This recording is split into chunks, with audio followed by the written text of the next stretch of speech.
કેવી રીતનો બને, એનું પરિણામ શું આવે, અને આવો સ્વભાવ આપણને માયામાં લપેટે, મોહમાં લપેટે, અથવા તો તમો ગુણનો પ્રભાવ વધી જાય તો શું કરવું? તો કીધું છે કે સ્વભાવ સુધારવો પડે. તો સ્વભાવ કેમ સુધારવો એનું પણ અહીં મહત્વ આપ્યું છે.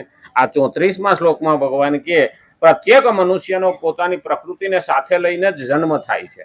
આથી તેણે પોતાની પ્રકૃતિ અનુસાર, પ્રકૃતિ એટલે આપણો સ્વભાવ, પ્રકૃતિ અનુસાર કર્મો કરવા જ પડે છે. એટલા માટે હવે ભગવાન આગળના શ્લોકમાં પ્રકૃતિને શુદ્ધ કરવાનો ઉપાય બતાવે છે. તો સ્વભાવને શુદ્ધ કેમ કરવો, એને સુધારવો કેમ?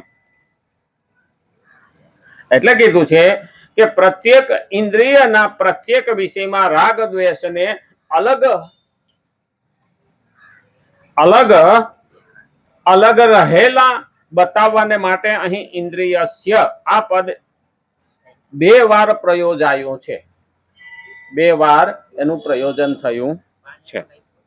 તાત્પર્ય એ છે કે પ્રત્યેક ઇન્દ્રિય શ્રોત્ર, ત્વચા, નેત્ર, રસના અને ઘ્રાણ. હવે અહીંયા આનો મુખ્ય હેતુ એ બતાવ્યો છે કે શ્રોત્ર ઇન્દ્રિયો કોને કોને કીધી છે? તો શ્રોત્ર, ત્વચા, નેત્ર, રસના અને ઘ્રાણ. આને આપણે શું કહીએ છીએ? શબ્દ, સ્પર્શ, રૂપ, રસ અને ગંધ. આ 5 જ્ઞાનેન્દ્રિયો છે. શબ્દ એટલે કાન, કાનથી સંભળાય. શબ્દ, સ્પર્શ એટલે ચામડી, ત્વચા. શબ્દ, સ્પર્શ, રૂપ એટલે આંખથી દેખાય. રસ એટલે જીભથી ચખાય. અને ગંધ એટલે નાકથી લેવાય. આ 5 જ્ઞાનેન્દ્રિયો છે. આના મારફત આપણને જ્ઞાન થાય છે. તો આ ઇન્દ્રિયોના પ્રત્યેક વિષય, જેને આપણે શબ્દ કહીએ, સ્પર્શ કહીએ, રૂપ કહીએ, રસ કહીએ અને ગંધ કહીએ, આમાં અનુકૂળતા અને પ્રતિકૂળતાની માન્યતાને લીધે મનુષ્યના રાગ અને દ્વેષ સ્થિર રહે છે. અનુકૂળતા અને પ્રતિકૂળતા. હવે આપણને એવું લાગે છે કે અનુકૂળતા કોને કહેવાય?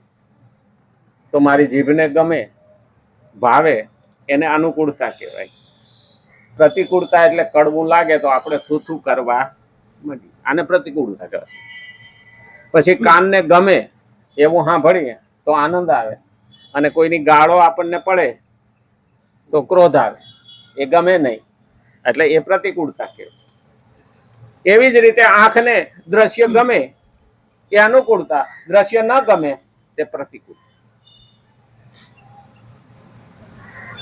ત્વચા એટલે ચામડી, એને સ્પર્શ કહ્યો છે. હવે ઠંડુ હોય ત્યાં સુધી વાંધો નહીં, પણ ગરમ તપેલું પકડી લીધું હોય એટલે ગરમ અને ઠંડુ તરત આપણને પ્રતિકૂળ અને અનુકૂળ થઈ જાય. ના, આ બરોબર. પવન આવે ને ઠંડક લાગે ને, આ બરોબર. ચામડીને પહેલા ખબર પડે પવન સ્પર્શના રૂપમાં છે.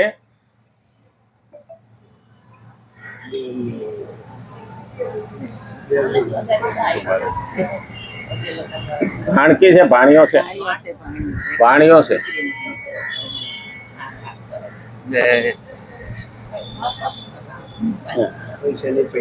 પૈસા હોય પણ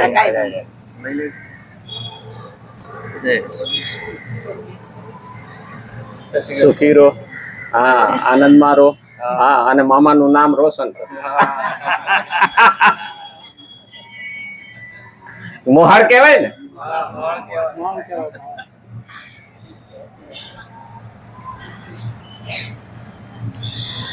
દરેક ઇન્દ્રિયો ને અનુકૂળતા અને પ્રતિકૂળતા.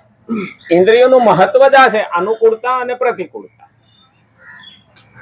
હવે આ બધાને કારણે અનુકૂળતા અને પ્રતિકૂળતાની માન્યતાને લીધે મનુષ્યના રાગ અને દ્વેષ સ્થિર રહે છે. રાગ અને દ્વેષ, કાં તો બહુ મોહ જાગે એટલે રાગ, અને કાં તો દ્વેષ એટલે નફરત. હવે દ્વેષમાં પણ માણસ સુખી રહી શકતો નથી, અને રાગમાં પણ સુખી રહી શકતો નથી. રાગ એવી પ્રકારની વસ્તુ છે કે ઇન્દ્રિયોને એક વખત ગમી ગયું ને, એ જો જતું રહે તો આપણાથી સહન થતું નથી. એટલે બહુ રાગમાં રહેવું નહીં. અને દ્વેષ, નફરત કરીએ ને તો પણ એને રાતે ઊંઘા પછી પણ આપણને અહીંયા કીડો ઘૂસા કરે. સતત નફરતનો કીડો દ્વેષ એ આપણને ખટકા કરે. 20 વર્ષ હોય ને તો પણ આપણને ફટાકડા ફૂટે. પણ પરસોત્તમ મહિના પૈણે તો નહીં.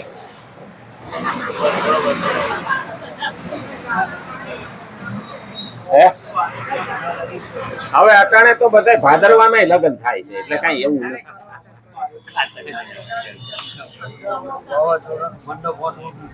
હા, કાલ તો રાજસ્થાનમાં વાવાઝોડું આવ્યું, રેતીનું વાવાઝોડું, ડમરીઓ ઉડી, કઈ દેખાતું નહોતું. હવે તો આવું રહેવાનું છે. આપણે જ ઊભું કરેલું છે. જંગલો કાપવા માંડ્યા અને યુદ્ધમાં ધુમાડો વધારવા માંડ્યા એટલે ભગવાન કે બેટા તને સારું દીધું તું, તું સારું કરીને રહેતો નથી. એટલે એનું પરિણામ તો ભોગવવું જ પડશે. આપણા જ કરેલા આપણે જ ભોગવવાના. રાગ અને દ્વેષ. દ્વેષ વધે છે ત્યારે યુદ્ધો થાય છે. રાગ વધે છે ત્યારે માણસ મોહમાં ફસાય છે. ઇન્દ્રિયના વિષયમાં અનુકૂળતાનો ભાવ થવાથી મનુષ્યનો તે વિષયમાં અનુકૂળતાનો ભાવ થાય. બહુ આપણને ગમવા માંડે ને, આપણી કોઈ પ્રેમાળ વસ્તુ હોય ને તો પણ આપણને વધારે એના તરફ મોહ થાય. આપણે જેને બહુ પ્રેમ કરતા હોઈએ ને એ આપણાથી દૂર થાય ને તો પણ આપણને અસર થાય.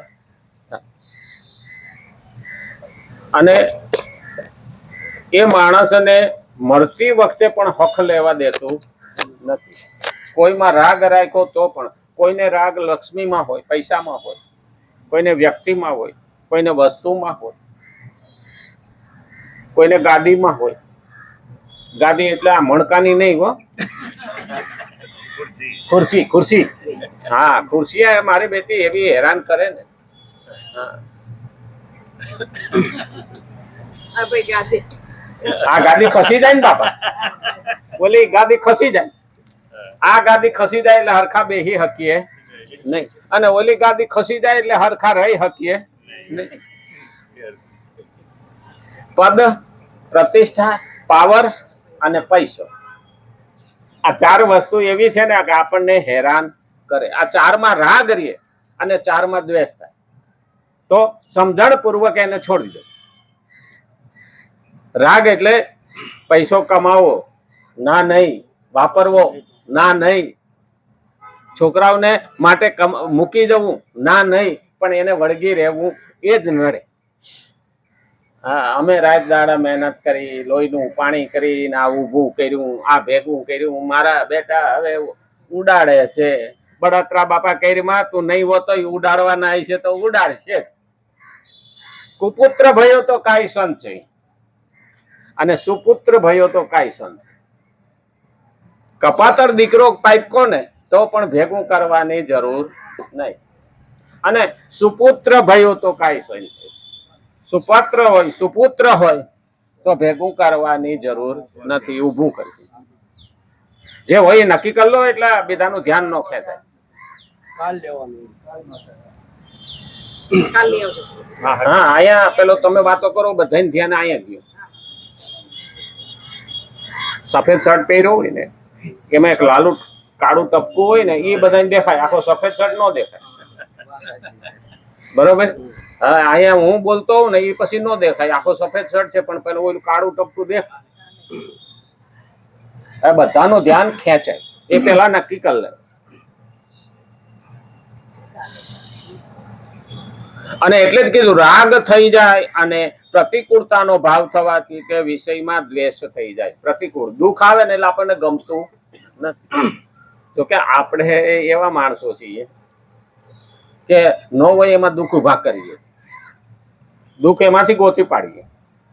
બાકી દુઃખ આ દુનિયામાં છે જ નહીં, અને સુખ પણ આ દુનિયામાં છે નહીં. સુખ દુઃખ આ તો મનના કારણ છે. કોઈને ઘરે ગયા ને આવો આવો આવો કીધું તો આપણે ફૂલાઈ જાય, એમાં રાગ થઈ ગયો. એ માણસ બહુ સારો.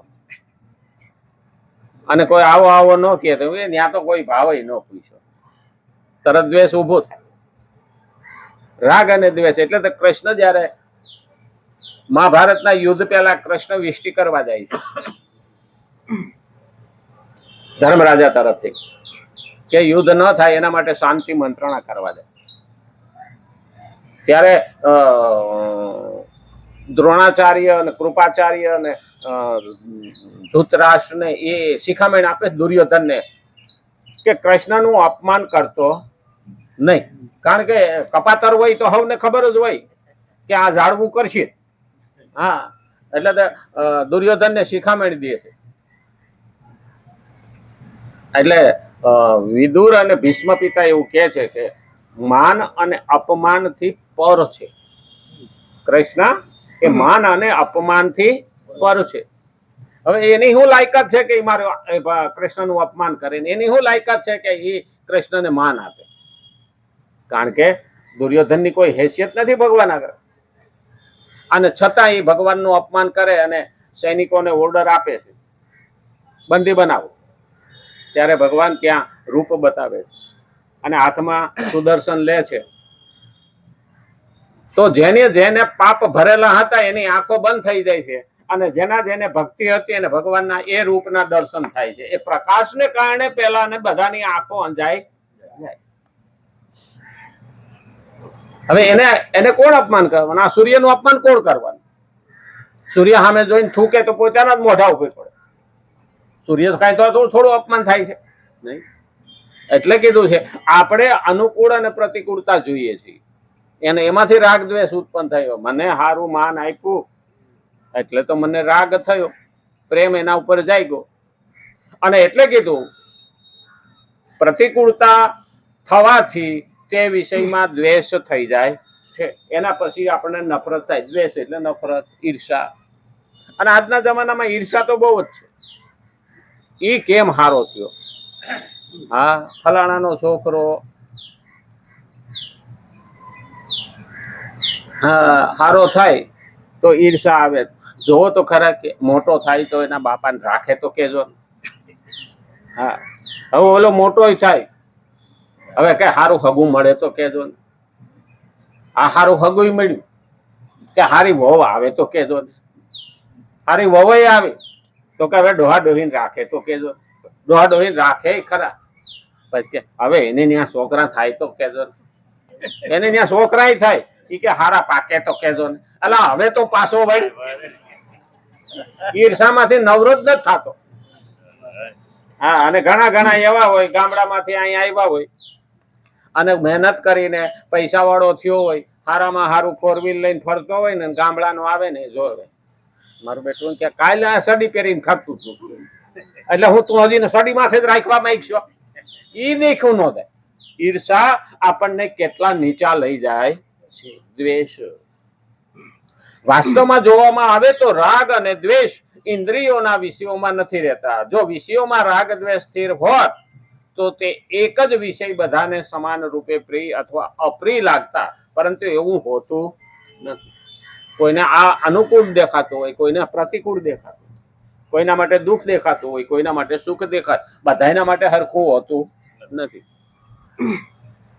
કારણ કે કોઈને દારૂ સારો લાગતો હોય, કોઈને દારૂ ખરાબ લાગતો હોય, તો પ્રતિકૂળ ને અનુકૂળ બે થઈ ગયું ને.